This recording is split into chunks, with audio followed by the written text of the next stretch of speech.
किसी को पानी पिला दो यही धर्म है, भंडारा खिला दो वो भी धर्म है, प्रेम से बोल दो वो भी धर्म है। मैं हवाई जहाज में जब यात्रा करता हूँ तो हवाई जहाज में प्रायः लोग घबराए रहते हैं कहीं छूट न जाए, और कईयों का छूट भी गया जो ढीले ढाले रहे। तो लोग बहुत जल्दी लाइन में लगते हैं, तो मैं लाइन में लगा हूँ तो लोग हड़बड़ा जाते हैं, तो मैं साइड हो जाता हूँ। मैंने कहा आप आइए लाइन में, आगे आइए। तो मुस्कुराते हैं, अरे महाराज जी आप आगे रहो। हमने कहा नहीं नहीं, हमारे लिए तो हवाई जहाज रुका रहेगा, तुम्हारे लिए नहीं रुकेगा, तुम आगे रहो। हम जब तक बैठेंगे नहीं तब तक उड़ेगा नहीं, तुम आओ, तुम आगे रहो। तो आगे हो जाते हैं, मुड़ मुड़ कर देखते हैं कि ऐसा आदमी जो आगे खड़ा था और पीछे हो गया और पीछे वालों को आगे कर दिया, ये कौन है? हमने कहा ये संत के रूप में भगवान आए हैं, सबको आगे करने के लिए आए हैं, ये पीछे ढकेलने के लिए नहीं आए। आगे आ जाइए, दूसरों को भी आगे कर दीजिए, मौका दीजिए, प्रेम से रहिए, घर में लड़ाई झगड़ा मत करिए, अपने पति को भी हर बात का जवाब मत दीजिए, बात मत लड़ाइए, वकालत मत करिए, बैरिस्ट्री मत करिए, एडवोकेट बन करके घर को नरक मत बनाइए, अपनी पत्नी की हर बात को मत काटिए। कुछ बात ठीक हो तो भी ठीक है, नहीं ठीक है तो चुप रहो, मुस्कुरा दो। पत्नी पूछेगी क्यों मुस्कुराए? बोले अरे तुम्हारा सब काम टाप का इसलिए मुस्कुराए, और क्यों मुस्कुराए। ज्यादा तर्क वितर्क मत करो, थोड़ा शांत भी रहो, गम खाना सीखो, लड़ाई झगड़ा मत करो, बात बात में क्रोधित मत हो, गरम मिजाज नहीं बनाना है, शांत रहो, सबका ख्याल भी रखो, सबको खिलाओ पिलाओ, सबको सुलाओ और सबका इंतजाम करो।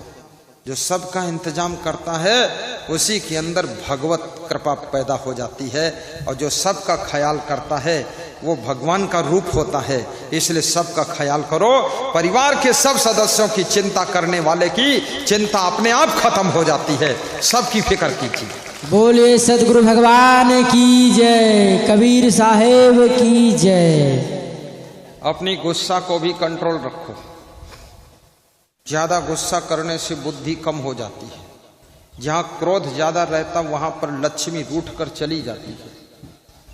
सहनशीलता को बढ़ाइए,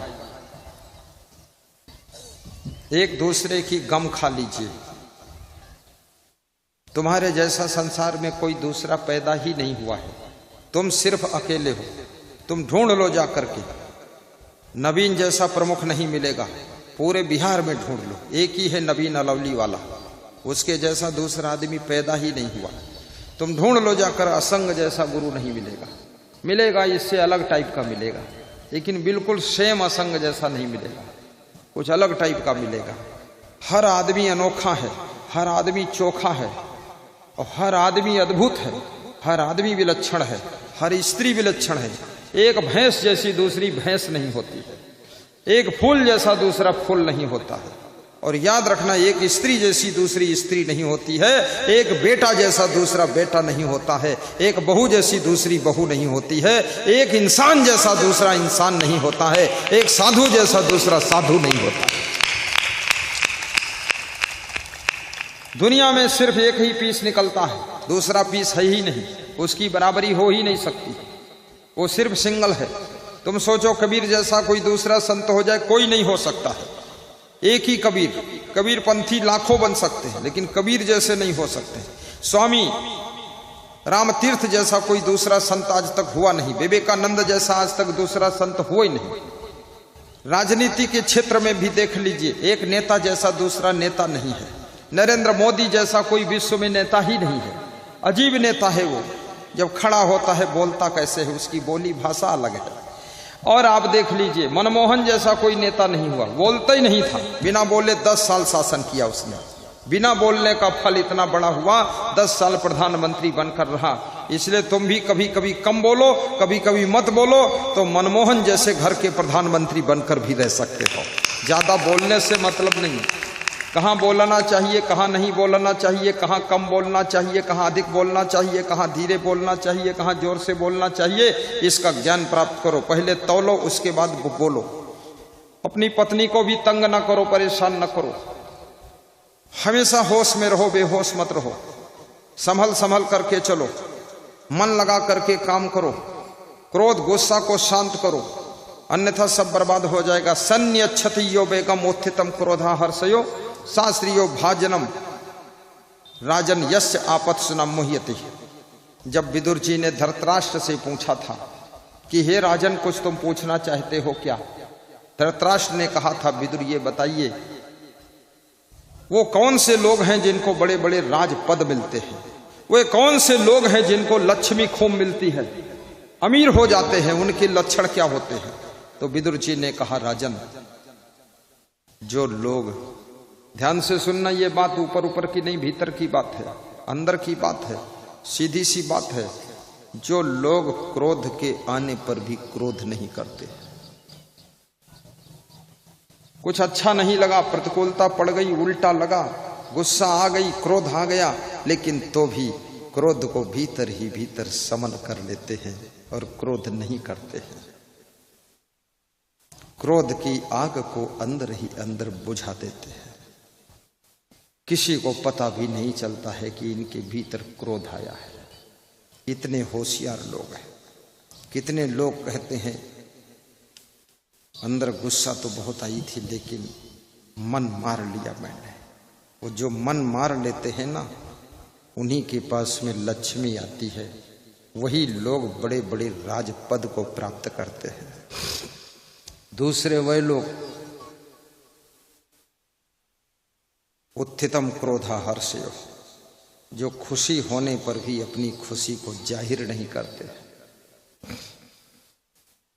ढोल बजा बजा कर खुशियां प्रकट नहीं करते, अपनी खुशियों को भी जो पचा लेते हैं, खुशियों को हजम कर लेते हैं। खुशियों को भी हजम करना सीखो। अगर खुशियां हजम न कर सके तो समझ लेना फिर बहुत खतरा हो सकता है। कुछ भी लाभ हुआ है अंदर अंदर पी जाओ, बहुत कुछ मिलने वाला है, आनंद कर लो।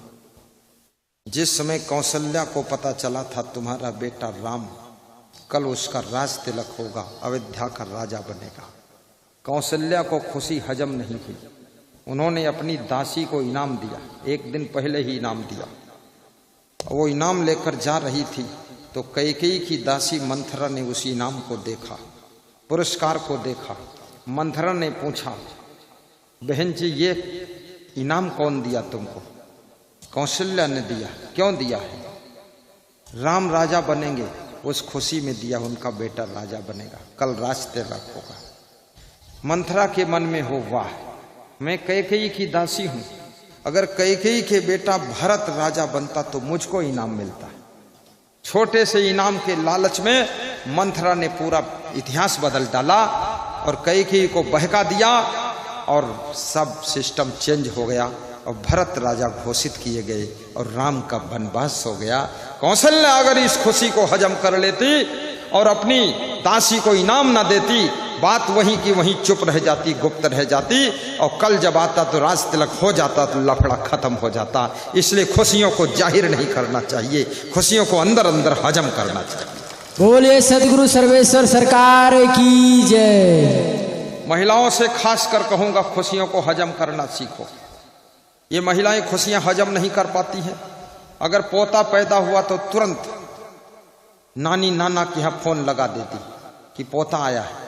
अरे 1 घंटे मर ना जाए कहीं, अभी मत बताओ, अभी तो आया है, सांस लेने दो, थोड़ा आंखें खोलने दो, म्याऊं म्याऊं चिल्लाने दो उसको, फिर बताएंगे 2 घंटे के बाद। इतना जल्दी क्या है? खुशियों को प्रकट ना करो, क्रोध को अंदर अंदर समन कर लो। सफलता न मिले तो मेरे पास आकर शिकायत करना, उन्नति न हो तो मेरे पास शिकवा गिल्ला करना, और अगर धनवान न बन जाओ तो मेरे से आकर फिर कहना।